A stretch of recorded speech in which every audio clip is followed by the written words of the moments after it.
Airport customs ಅಧಿಕಾರಿಗಳ ಕಾರ್ಯಾಚರಣೆ. ಬಟ್ಟೆಗಳಲ್ಲಿ ಅಡಗಿಸಿಟ್ಟು ಸಾಗಿಸುತ್ತಿದ್ದ ಚಿನ್ನ ವಶ.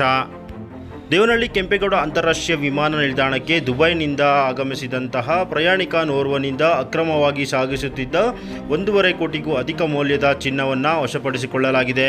ಏರ್ಪೋರ್ಟ್ ಕಸ್ಟಮ್ಸ್ ಅಧಿಕಾರಿಗಳು ಭಾನುವಾರವಾದ ಇಂದು ತಡರಾತ್ರಿ 2 ಗಂಟೆ ಸುಮಾರಿಗೆ ಕಾರ್ಯಾಚರಣೆಯನ್ನು ನಡೆಸಿ ಚಿನ್ನವನ್ನು ವಶಪಡಿಸಿಕೊಂಡಿದ್ದಾರೆ.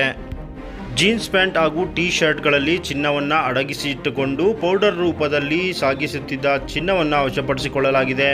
1,96,00,000 ಮೌಲ್ಯದ 2 kg 814 ಗ್ರಾಂ ಚಿನ್ನವನ್ನು ಏರ್ಪೋರ್ಟ್ ಕಸ್ಟಮ್ಸ್ ಅಧಿಕಾರಿಗಳು ವಶಕ್ಕೆ ಪಡೆದುಕೊಂಡಿದ್ದಾರೆ.